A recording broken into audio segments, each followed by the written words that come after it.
Mesdames, Messieurs, comme dirait François Hollande, de l'audace.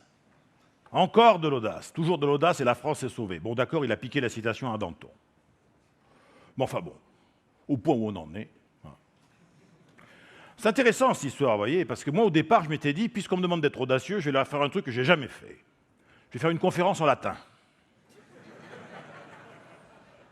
Là, François Isquin m'a dit, écoute, c'est bien, j'aime bien l'idée, mais si tu pouvais éviter... Bon, alors bon, ça, vous voyez, c'est formidable, ça. Audentes fortuna juvat. La chance, enfin la chance, la fortune, vous voyez, la déesse, quoi, la déesse Fortuna, sourit aux audacieux. C'est un truc, ça vient de... C'est vieux, comme ce machin-là, c'est Virgile qui a pondu ça. Virgile, tout le monde connaît Virgile, vous avez relu régulièrement du Virgile, je sais. Il écrit ça dans l'Énéide. Alors l'Énéide, je vous repasse l'histoire, hein, la guerre de Troie. Les Troyens se prennent une pile. Il y en a un, le grand héros, c'est Achille, paf, dézingué. Le deuxième héros, Ulysse, lui, il repart, il quitte Troie, et donc lui, il passe son temps pendant 20 piges à essayer d'être audacieux pour pouvoir revenir chez lui. Et puis il y a un autre Gus qui est aîné, pas n'importe qui est né quand même, hein, c'est le fils d'Anchise et de la déesse Aphrodite, c'est pas le clampin. Lui, pour le coup, il se tire de Troie, qui est en feu, enfin c'est la cata absolue, et en fait, il va faire un périple incroyable, alors lui, il n'a pas de chez lui, puisque tout a brûlé, quoi, pour revenir, et on dit, la légende dit que c'est Énée qui va fonder, en fait, Rome. Bon. Et donc, à un moment donné, il y a un type qui s'appelle Thoumus, c'est dans l'Énéide, donc ça, c'est l'Énéide, hein, je vous dis, c'est 19 avant Jésus-Christ, vous voyez, bon, et le truc. Et il y a un gars qui s'appelle Thoumus, c'est lui qui dit ça. Audentes fortuna juvat. Il dit ça avant de mener combat contre Énée, quoi. Puis il va se faire tuer par Énée. Tout ça pour vous dire que les citations...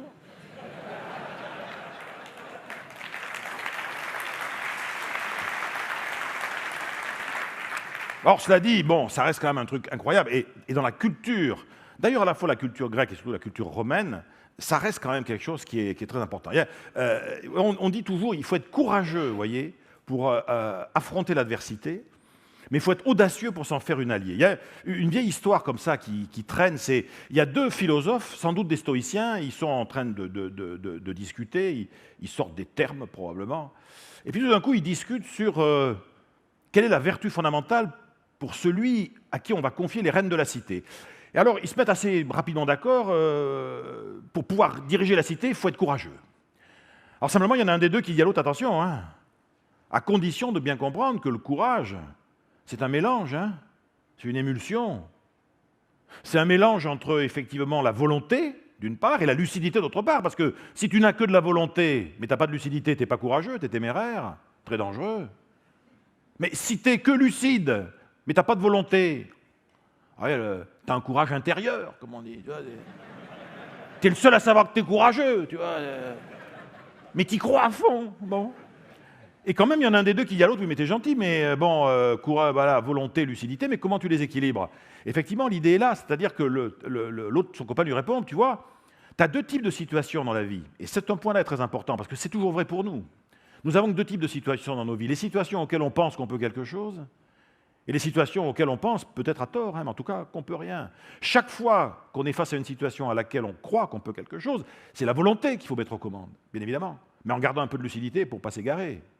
Mais chaque fois qu'on est face à une situation, et Dieu sait qu'il y en a, où on pense qu'on ne peut rien faire, le courage, ça va être de mettre la lucidité aux commandes, hein, mais en gardant toujours un peu de volonté, ne serait-ce que pour continuer à avancer, pour survivre, quoi. Il y a beaucoup de problèmes dans la vie de la cité pour lesquels, pour l'instant, il faut tenir, quoi, coûte que coûte. Et c'est vrai que de ce point de vue-là, la différence entre l'audace et le courage, et on pourra en reparler, elle est essentielle. Être courageux, si vous voulez, c'est important de nos jours, mais c'est important face à l'adversité. Il faut être courageux face à la crise, face à la maladie, face à la perte d'un être cher, face à... Voilà, mais en gros, on est courageux par rapport à un truc qui nous est tombé dessus, on aurait préféré éviter. Mais l'adversité, c'est quelque chose que l'on peut recevoir et on va vivre avec, il faut du courage. Et puis l'adversité, c'est un truc qu'on peut déclencher pour semer la pagaille. Alors semer la pagaille, moi je dis ça, on n'appellera pas ça semer la pagaille en entreprise, hein, on dira qu'il faut innover. Il faut restructurer. Bon. Mais il n'empêche que celui à qui tu dis « Tiens, j'ai une bonne nouvelle pour toi, on va innover. » Oh putain. Mais c'est logique. Bon. Donc, vous voyez, entre la réussite et l'échec, il y a plein de choses qui peuvent se passer. Alors, par ailleurs, il y a un facteur quand même qu'il ne faut pas oublier. Au mois d'avril 1814, Talleyrand, qui est alors ministre et d'ailleurs des Affaires étrangères et des Affaires intérieures, c'est le gars déjà, vous savez, vous imaginez, le même quoi, Le Drian, Valls, le même. Bon. Valls, un peu chauve, le truc bon. Et il reçoit, on lui annonce la visite d'un aristocrate dont on aurait complètement oublié le nom, il s'appelle le marquis de la Tour de Bournac. Là, la scène elle a été reprise par Sacha Guitry dans Le Diable boiteux. Et le type a eu l'audace de se présenter devant lui. On lui avait dit, Talleyrand, attention, c'est un type, il est lunatique, il change d'avis. Donc on vous a eu la nomination, mais vous allez la récupérer chez lui. Et il vous la signe devant vous, vous prenez la nomination et vous tirez. Il dit, d'accord, j'y vais. Et le gars, il se pointe devant Talleyrand. L'histoire est racontée par la petite dame qui était là, en fait, qui était Madame d'Évremont, qui était, entre autres choses, la secrétaire particulière de Talleyrand. Bon, enfin, bon, ça ne nous regarde plus. Hein. Et donc, le gars se pointe. Alors, bien sûr, Talleyrand dit, c'est qui ce monsieur? Ben, écoutez, vous avez une nomination qui concerne ce marquis. Très bien, effectivement, donnez-moi ça. Le gars se présente devant Talleyrand, il dit, écoutez, monseigneur, merci de me recevoir, je suis ravi, comblé. Talleyrand lui dit, écoutez, monsieur, il n'y a pas de problème. Il prend le document, il le lit, il dit, écoutez, voilà, monsieur de la Tour de Bournac, j'ai l'honneur de vous annoncer que sur avis favorable du roi, je vous nomme attaché d'ambassade à Madrid ce jour. Oh, mais monseigneur, cette nomination comble tous mes désirs. Talleyrand lui dit, monsieur, j'en suis enchanté, pour vous et les vôtres. Et il commence à signer, à parapher. Et alors l'autre, il n'en peut plus, quoi. Il est à fond. Il dit, mais vous savez, vous pouvez me faire confiance, le roi peut me faire confiance, la France peut me faire confiance. Alors Talleyrand continue à paraffer le truc, il dit, mais oui, bien sûr, monsieur, on espère bien, vous pensez bien, c'est pap. Et le type, au lieu de la fermer, parce qu'à un moment donné, l'audace, ça va, quoi, mais il en rajoute une couche, puis il dit, ah, mais vous savez, vous pouvez d'autant plus me faire confiance que, maintenant, je peux bien vous l'avouer, je n'ai jamais jusqu'ici eu de chance dans ma vie. Talleyrand qui dit, mais attendez, monsieur, ça change tout. Vous n'avez jamais eu de chance. Ah ben, rien n'est fait entre nous, monsieur, car voyez-vous, d'une façon générale, il faut avoir de la chance. Hein. D'ailleurs, il faut être heureux, ne serait-ce que par courtoisie. Donc, vous pensez bien que je ne peux pas me permettre, moi, ni pour la France, de confier un poste de cette importance à un monsieur qui n'a pas de chance. Et il déchire devant le type la nomination, qui vous barre terre, il congédie le type avec un mot terrible, mais qui est resté célèbre.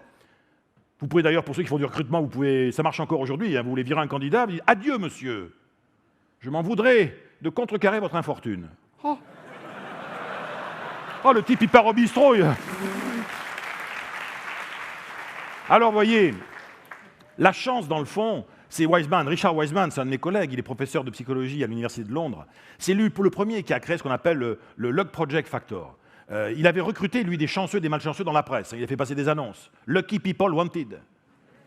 Vous avez de la chance, vous êtes né sous une bonne étoile, vous vous êtes prêt à en parler à un chercheur, appelez-nous tel numéro. Quelques jours après, ils avaient fait Unlucky People Wanted.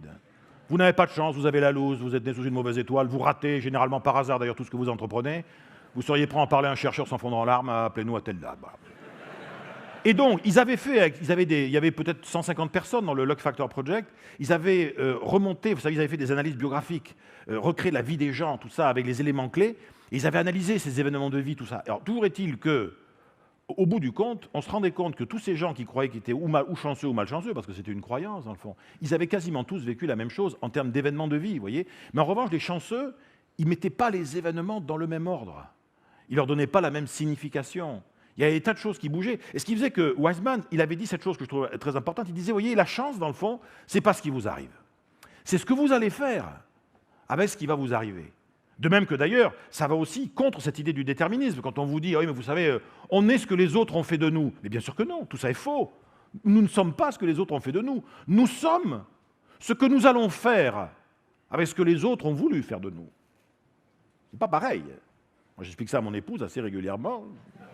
Je lui dis, tu peux essayer de faire de moi ce que tu veux, mais ce n'est qu'une matière première. Moi, derrière, je redesign. Et le genre, voilà. Alors, je dirais, mais quand même, qu'on le veuille ou non, il y en a, ils ont de la chance, quoi. Ils vont vous le dire, j'ai de la chance. Ah, attendez, j'ai de la chance. Là aussi, illusion d'optique. J'ai de la chance, verbe avoir, comme si c'était un truc, voilà, mettez-moi 12 kilos, quoi. Une chance durable, si possible, pas trop frélatée, vous voyez, un truc, puis éthique, si possible, parce que bon, ah ouais, mais c'est pas si simple. Il y a un grand philosophe contemporain qui a longtemps présidé aux destinées du Club Méditerranée, qui s'appelle Gilbert Trigano. Gilbert Trigano, de là où il est, nous a laissé un enseignement que je vous laisse méditer ce matin, et qui est le suivant. Un coup de chance ne fait pas un chanceux, pas plus qu'un coup de soleil ne fait un bronzé.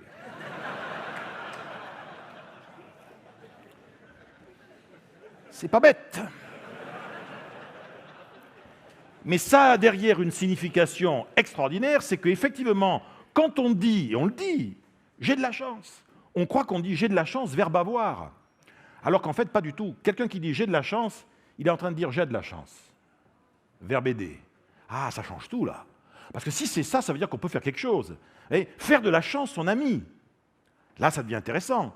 Comment font ceux qui font de la chance leur ami? Généralement, vous savez, Proust disait « l'audace réussit à ceux qui savent profiter des occasions ». Ce qui est assez rigolo de la part d'un mec qui a passé sa vie au lit, en gros. Hein, bon. Et maladif. Bon. Mais bon, il disait quand même des trucs qui étaient parfois sympas. Et c'est vrai qu'on retrouve ce que vous évoquiez tout à l'heure, qui était le fameux dieu Kéros. Moi, j'aime bien Kéros parce qu'en fait, on est coiffé pareil. Si ce n'est que lui, alors moi j'ai essayé, mais honnêtement, je me faisais arrêter par les flics, lui, il a une touffe de cheveux devant. Pas derrière, c'est l'anti-catogan, vous voyez, mais il a le catogan, mais devant. Et donc, il y avait en fait deux dieux qui pilotaient le temps chez les Grecs. Il y avait Chronos, c'était le temps linéaire, et il y avait Kairos, c'était le temps favorable. C'est-à-dire que Kairos, c'était le dieu qui, en fait, est là pour piloter les instants, vous voyez, où tout va se passer. C'est-à-dire que Kéros est important, par exemple, quand on donne un médicament dans la médecine grecque classique, parce que ce médicament, vous le donnez le matin, l'après-midi, le soir, il n'aura pas le même truc, vous voyez. Pendant la guerre, on va l'instant favorable pour attaquer. Alors le Kéros, d'ailleurs, mais même pour nous, je dirais, ça a une signification. Il y en a ici qui sont nés entre, levez la main, entre 1955 et 1965. Vous voyez, quelques-uns là-bas. Alors vous pourrez expliquer aux autres. Mais nous, vous voyez, quand on était jeunes, nous, on allait dans les booms. Et dans les booms, il y avait le Kéros, vous voyez. Et je peux vous dire ce que c'était le Kéros dans les booms. C'était la fin du dernier slow. C'était maintenant ou jamais. Vous voyez. Mais ça existe. Alors aujourd'hui, c'est un peu plus compliqué parce que... Bon, alors là, on est un peu paumé, là. J'admets que là, bon. Mais voyez, nous, on avait ça. Donc Kéros, moi, je l'ai expérimenté, pas assez souvent, mais je l'ai expérimenté quand même aussi. Là. Et donc Kéros, c'est un dieu, il passe à toute vitesse, il faut le choper. Mais ce qu'il faut bien comprendre, c'est que... Le choper par les cheveux, madame, hein, pas non plus, parce que, non, pas non plus quand même, bon. Et un dieu grec, en plus, non, ça va. Et donc, il faut faire ça, mais on ne peut attraper Kéros, attention, que si on s'y est préparé intérieurement. C'est-à-dire que pour quelqu'un qui ne s'est pas préparé intérieurement, c'est juste un événement, comme ça, qui va passer.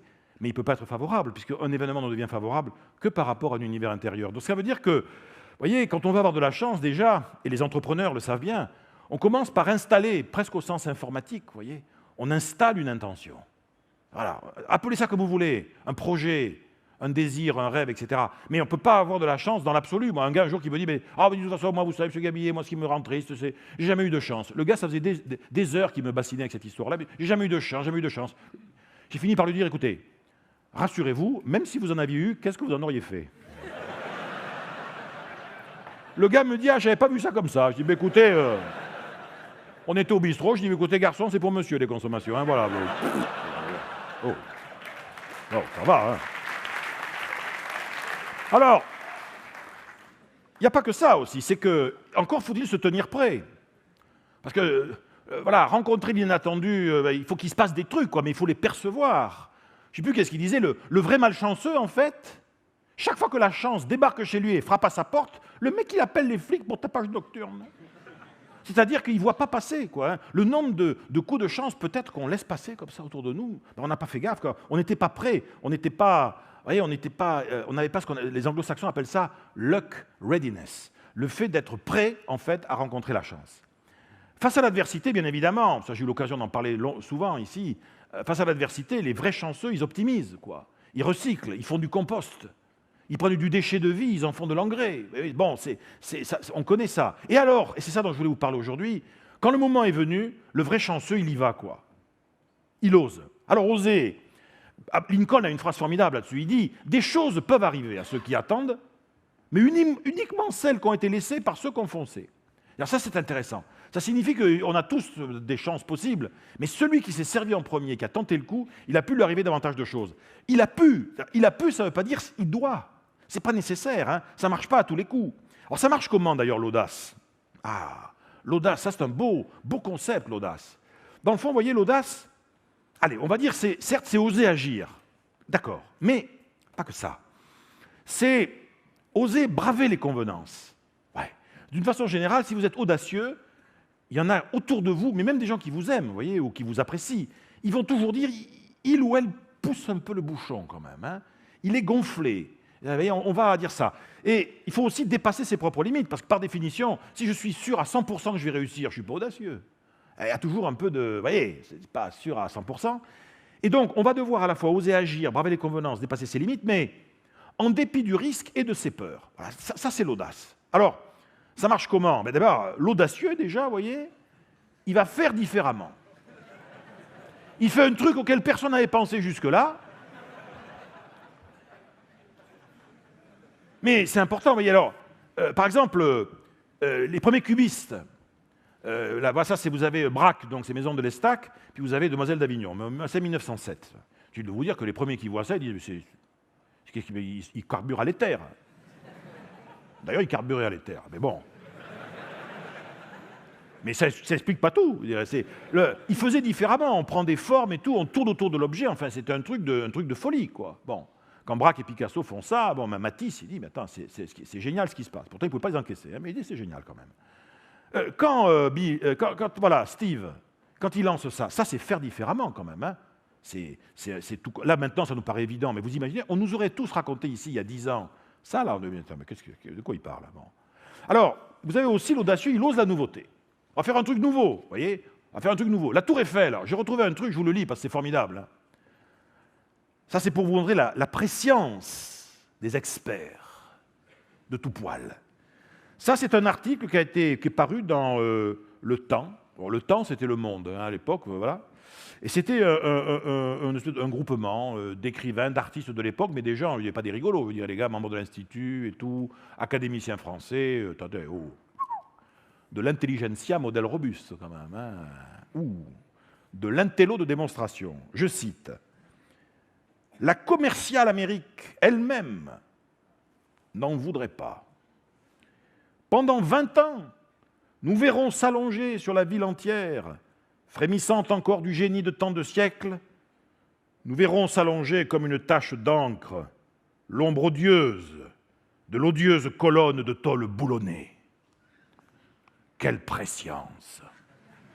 Et les gars, ils disent derrière, plus jamais un touriste ne viendra à Paris frappé par l'horreur de cette colonne immonde, je dirais, sulfureuse, etc. Ils avaient tout compris, les gars. Vous voyez. Et c'est ça l'audace. L'audace, c'est aussi ça. L'audace, c'est on transgresse. C'est les Jeux Olympiques, on est black, on gagne le 200 mètres, et voilà. Et le Black Power va s'exprimer. Ça, c'est gonflé. D'ailleurs, les gars, leur carrière derrière, bonjour, hein, c'est bon. Alors, transgresser. Hey, Cocteau disait « Rien d'audacieux n'existe sans la désobéissance à des règles ». Alors, parfois, ça peut être de la provoque, hein, pure et dure. Je prends un urinoir, je mets un faux nom, j'envoie au salon, ça c'est, donc on est en 1917, c'est Duchamp qui va faire ça. Mais quand vous pensez qu'aujourd'hui, ce qui est quand même une pissotière, il faut quand même le dire, bon, le gars qui a eu le malheur un peu de taper un peu trop fort dessus au musée, ben, il s'est quand même pris je ne sais pas combien d'amendes hein, pour avoir... C'était de la provoque. En 1971, quand Paul Naref nous fait partager le meilleur de lui-même, dans les affiches dans tout Paris, alors pareil, c'est incroyable, mais ce n'est pas que ça, l'audace. L'audace, c'est ça. 4 juin 1989, place Tiananmen, il y a un type comme ça, il se met... Oh, c'est à la fois d'ailleurs courageux et audacieux, mais le gars, personne n'avait jamais fait ça, en tout cas comme ça. En plus, devant les caméras. Bon. Donc, vous voyez, l'audace, ça va se traduire par des choses assez étonnantes. Et dans tous les cas de figure, l'audacieux, c'est celui ou celle qui va y aller, quoi. Il va passer à l'action. Face au labyrinthe qu'est notre vie, l'audacieux, il dit, tiens, je rentre dans le labyrinthe. Face au gouffre de la prise de décision, j'y vais, quoi. Alors peut-être que je vais me faire aider un peu, parfois, par le destin, par tout ça, mais je vais y aller quand même. Voilà. et on fonce, quoi. On y va. On y va. On est des leaders, quoi. Et, voilà. Et des leaders français. Voilà. Hein?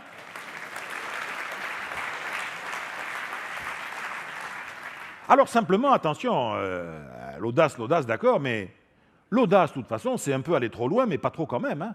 Dans le fond, un audacieux, vous êtes audacieux. Chaque fois qu'on est audacieux, on est déraisonnable. Mais pas trop. Vous voyez? C'est-à-dire entre les deux, quand même, voilà. Napoléon disait, avec de l'audace, on peut tout entreprendre, mais il rajoute, on ne peut pas tout réussir. Hein.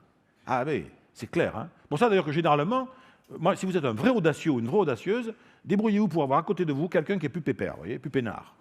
Ça marche pour tous, hein, le business, le mariage, tout. Voilà, faut comme vous voulez. Chez les Grecs, il y en avait deux types, vous voyez, qui incarnaient ça. Il y avait Tolmos et Tarsos. C'est-à-dire qu'on le retrouve dans la pensée grecque. Tolmos, c'est vraiment l'audacieux intelligent, l'esprit de... On sort du cadre, il y a beaucoup de finesse derrière Tolmos. Et Tarsos, c'est un fou. Tarsos, c'est complètement, il fait n'importe quoi. Alors, il est audacieux, mais il sème une pagaille, lui, pour le coup, monumentale d'entrée de jeu. Alors, il faut avoir les deux, toujours. Hein. Il faut toujours qu'il y en ait un, d'ailleurs, qui ait une audace, qui peut d'ailleurs perturber l'autre. Quand on est audacieux, on va, par exemple, poser des questions auxquelles l'autre ne s'attend pas. Je vous donne un exemple. Vous avez deux chefs d'entreprise, ils se retrouvent au milieu de l'océan Atlantique, sur un petit radeau tout pourri, comme ça. Ils étaient dans une croisière de chefs d'entreprise, ils ont coulé. Alors, coup de bol, déjà, ils sont quand même, les deux qui restent, ils sont sur un petit truc en bois, comme ça, tous les deux. Puis il y a plein de requins qui tournent autour, comme ça, puis le temps se gâte manifestement et tout. Puis là, ils sont courageux, mais là, quand même. Il y en a un qui, à un moment donné, a l'audace de poser la question suivante. Est-ce que tu as payé ton URSSAF? Et l'autre le regarde, il dit, mais t'es malade, quoi, tu n'y es plus? Mais t'as vu où on est? On est au milieu de l'Atlantique, on ne sait pas où on est. Il y a des requins qui tournent autour et tout. Tu me demandes si j'ai payé mon URSSAF, mais t'es malade. Non, attends, c'est vachement important. Hein. Est-ce que tu as payé ton URSSAF? Mais fous-moi la paix. Non, mais je rêve. Mais attends, on est en danger de mort, là. Alors tu me demandes si j'ai payé mon URSSAF. Je dis, mais attends, tu penses pas qu'on a d'autres priorités en ce moment? Alors tu dis, écoute, excuse-moi d'insister, mais c'est très important pour la suite. Est-ce que tu as payé ton URSSAF? Donc l'autre dit, écoute, il y en a marre. Ben oui, voilà, je ne l'ai pas payé mon URSSAF. T'es content? J'ai pas payé mon URSSAF. Voilà. À ce moment-là, l'autre dit, oh putain, on est sauvés, ils vont nous retrouver. Et, alors, ça je me suis. Et alors, Tolmos et Tarsos. Bref. Alors, voilà, ça c'est audacieux. Ça c'est audacieux, vous voyez. C'est-à-dire que là, on peut dire, là, voilà, là, c'est pas mal, quoi. Alors, il y a un risque, hein, le risque qui rate le poisson, mais le truc est pas mal. Ça, c'est... Alors, deux solutions. Le type, il est hyper entraîné. C'est un spécialiste du fight avec les gros et tout. Bon, c'est audacieux. Le gars, on a dit, qui veut se battre avec le gros, là? Moi, je veux. Puis il s'est mis le truc, il y va. Ça, c'est téméraire. Vous voyez ce que je veux dire? Donc, on sent bien, instinctivement, on sent bien qu'entre audace et témérité, il y a un truc qui va renvoyer à la préparation, à la fois la préparation mentale, etc. Bon. Voilà, alors... Ça, par exemple, c'est audacieux, mais pourquoi pas? Là, en fait, vous ne voulez pas, mais le petit chat, il dit connard, là, en fait, hein, au gros. Là. Alors là, ça, c'est quand même plus téméraire, vous voyez? Alors ça, bon... Bon, c'est... voilà, ça, c'est l'entrepreneur. L'entrepreneur hexagonal face à l'économie allemande. Enfin, je vous le fais rapide. Mais, bon, moi, je ne suis pas sûr que ce soit téméraire, hein, peut-être que c'est qu'audacieux. Alors, ça, par exemple, vous voyez,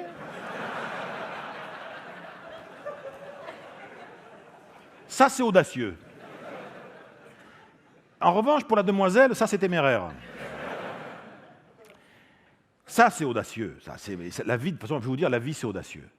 La vie qui reprend quand tout va pas, ça, c'est téméraire. C'est-à-dire qu'à un moment ou à un autre, à moins que la ligne soit désaffectée, il va y avoir un souci. Vous voyez ce que je veux dire? Donc, il y a une vraie distinction entre les deux. Et Alain, le philosophe Alain, disait, dans le fond, voilà, c'est ça. Vous voyez, l'audace, c'est une témérité dirigée. Il y a un risque, mais on y va, quoi. On assume, on va prendre le truc. Alors, quand je dis que c'est dirigé, ouais, on pourrait dire, attends, tu rigoles, ça c'est téméraire. Non, ça c'est pas téméraire, c'est audacieux. Et oui, parce qu'il y a quand même eu une préparation. Là, on pourrait dire, attends, là, il est mal barré quand même. Là, hein. Alors, c'est vrai que s'attaquer au héron, on peut dire, c'est quand même un peu téméraire. Sauf s'il est musclé des poignets. Parce que s'il est musclé des poignets, c'est audacieux et il va s'en sortir. Voilà, il va, oui. Voilà, c'est l'idée. Et alors, franchement, il y a d'autres fois, on se demande ce qui s'est passé, parce que là, on dit, attends, de toute façon, alors là, de toute façon, la messe est dite, quoi. Et on ne sait jamais ce qui peut se passer. Alors, l'audace, bien évidemment, il faut être sérieux, l'audace peut devenir très dangereuse. L'audace peut devenir dangereuse, vous voyez, c'est-à-dire que des fois, on dit, bon, je prends des risques et tout, non, mais tu ne devrais pas faire ça, quoi, c'est pas possible. Mais je t'assure, j'ai pris mes précautions et tout, le principe de précaution, voilà, j'ai le plan B et tout, bon, très bien. C'est pas évident tout ça, et voilà, il y a des situations de vie, vous voyez, où on va entretenir un rapport au risque, sincèrement, qui va être excessif, vous voyez. Il faut se méfier de tout ça. De tout ça, vous voyez, c'est dangereux tout ça. Ils sont 8 quand même, mine de rien, sur le truc. Bon. Alors, Gainsbourg disait, je connais mes limites, c'est pour ça que je vais au-delà. Alors après, on aime ou on n'aime pas Gainsbourg, c'est un autre problème. Mais ça, voilà, l'audace, elle est là. C'est-à-dire que même quand il y avait provocation, on pouvait dire que la provocation, dès l'instant où elle est porteuse de sens, si vous voulez, où elle a vocation à faire bouger quelque chose, peut-être pourquoi pas bouger les têtes, bouger le marché, bouger les technos, bouger la norme, là, ça devient intéressant. Ce qui est dommage, vous voyez, c'est parfois, on s'arrête trop vite. Eh oui, on n'était pas loin, vous voyez, on s'arrête trop vite. Alors, ça n'empêche pas certains de ne pas s'arrêter assez vite. Là, j'admets que, bon, il faut savoir, à un moment donné, vous voyez, s'arrêter assez tôt. Et donc, Cocteau, encore lui, disait, dans le fond, c'est ça, hein, l'audace, c'est tout simplement de savoir jusqu'où on peut aller trop loin. Et c'est pour ça que c'est pour des entrepreneurs, pour les innovateurs, pour des hommes ou des femmes dont le métier est d'inventer demain, par définition, ce demain que j'invente aujourd'hui, mais par définition, il est trop. Il est trop loin, il est trop fort, il est trop... Voilà, on fonce comme ça. Bien sûr, si je suis à la face, j'ai un risque élevé, un contrôle faible, et la finalité n'est pas claire, bien évidemment, peut-être que mon audace devient dangereuse, mais il y a plein d'autres situations où ça ne se passera pas comme ça. Donc on va vivre en audacieux, vous voyez, mais peut-être en audacieux, on pourrait dire responsable. Moi, j'ai une vraie, comment vous dire, une vraie conviction, mais je sais que je partage avec beaucoup de gens dans cette salle, ça vous ne seriez pas là, c'est que dans le fond, la vie, la vraie vie, vous voyez, elle débute hors de la zone de confort. C'est intéressant cette notion de zone de confort parce que on pourrait dire que quand vous sortez de la zone... D'abord, on n'est pas obligé de sortir de la zone de confort, j'insiste bien. On n'est pas obligé d'être... on peut être conforme. Vous voyez, moi, la conformité, ce n'est pas un péché. Ce qui est un péché contre l'intelligence, contre l'esprit, c'est l'injonction à la conformité. Ah, alors là, attention, ça c'est le truc... tu ne tueras point. Oui, d'accord, enfin, il m'a cherché quand même. Oui, bon. Tu ne voleras pas, mais même tu ne voleras pas. Aristote lui-même dit, attendez, tu ne voleras pas, faut faire gaffe, hein, parce que tu ne voleras pas. La mère qui ne vole pas la pomme dont son enfant a besoin pour ne pas mourir, mais attends, c'est que ça ne va pas du tout. Alors des fois, il y a des situations qui sont plus ambiguës, vous voyez. Tu ne convoiteras pas la femme de ton prochain. Attendez, ça dépend du prochain. Vous pouvez vous dire, attends, mais cette femme formidable, extraordinaire, merveilleuse, avec cet abruti, mais la laisser avec un mec pareil, c'est un péché. Ah oui, mais c'est immoral. Enfin, bon, voilà. Bref, il ne faut pas faire n'importe quoi quand on sort de la zone de confort, mais moi je vous dis ça comme ça. La zone de confort est là, et normalement il y a la zone de risque. Ça, c'est la version, vous voyez, un peu universitaire, vous voyez, un peu académique, quoi. L'entrepreneur, la femme ou l'homme d'action vous dira, attendez, c'est pas si simple. Hein. Non, c'est pas la zone de confort et la zone de risque. La zone de confort, elle comprend sur la frontière une espèce de zone qui est ma zone d'audace à moi. C'est d'ailleurs, on ne devrait jamais dire la zone d'audace, hein. On devrait toujours dire ma zone d'audace, parce que c'est une vraie construction individuelle. La mienne, ce n'est pas la vôtre, et inversement. Et cette zone d'audace, c'est je vais me mettre en situation d'inconfort. Mais voilà, pourquoi inconfort? Parce qu'il n'y a que l'inconfort, vous voyez, qui rend vigilant. Voilà, alors pas trop non plus, vous voyez, mais quand même un peu.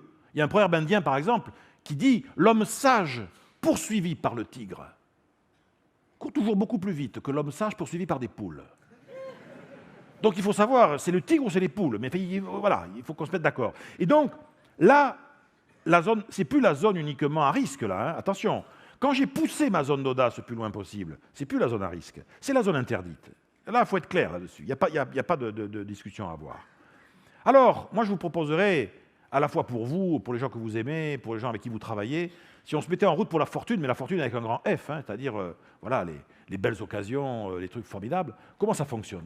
D'abord, je pense qu'on est dans un monde, vous voyez, où que ce soit avec nos enfants, nos collaborateurs, nos associés, il y a un truc aujourd'hui, nous devons tous nous donner, ou pour certains nous redonner le droit d'être portés par un rêve.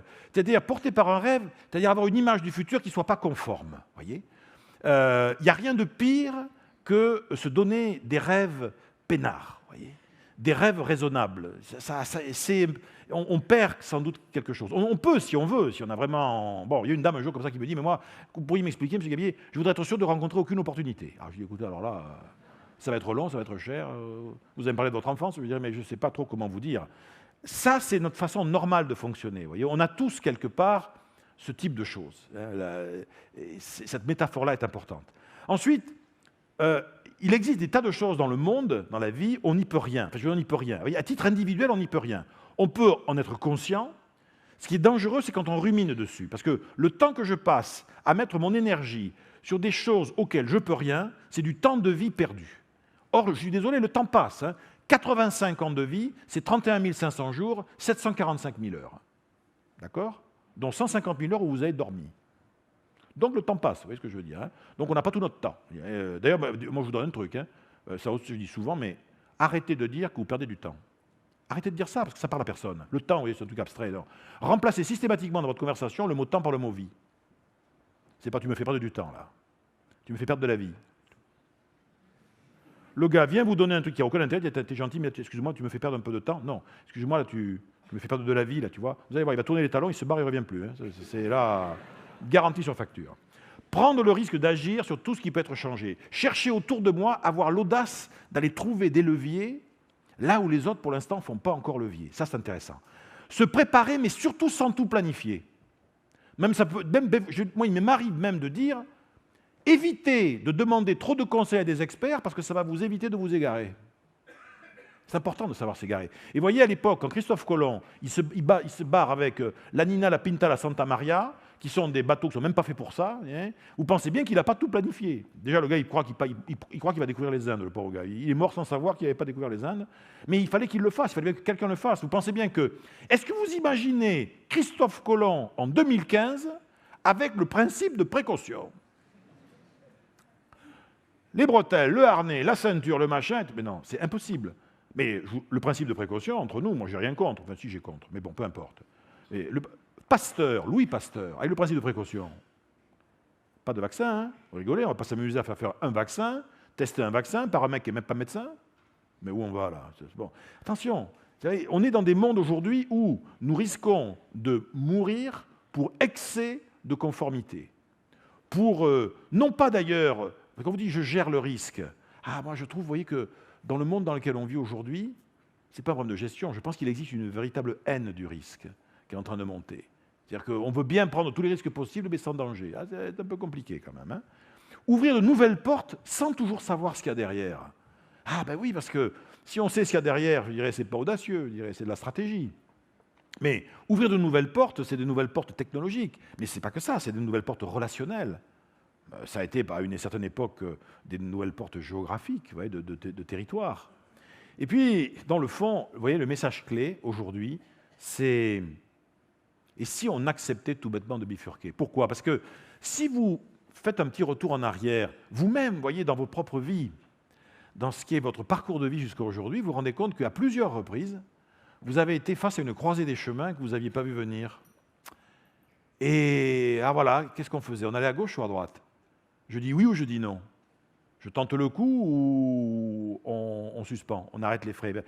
Notre vie est faite de bifurcations inattendues, de bifurcations relationnelles, d'accidents imprévus, de découvertes de mondes qu'on n'était pas censé connaître il y a 10 jours. Vous voyez, c'est l'imprévu qui donne un sens, ou qui de toute façon finira par donner un sens, mais cet imprévu ne peut nous apporter des choses formidables que si on lui a donné intérieurement avant une direction, cette direction pouvant s'appeler, chez certains, le projet, le désir, l'envie, le plan, peu importe, vous voyez. Mais l'imprévu est une espèce de cadeau incroyable dès l'instant où on a construit, on a installé en soi. Là. Et quand on est dans cette logique-là, après, l'audace, je dirais, sera là. Ah oui, ça, c'était un monsieur, vous voyez, qui pour nous, moi je suis aujourd'hui professeur dans une école de management qui s'appelle le SCP Europe.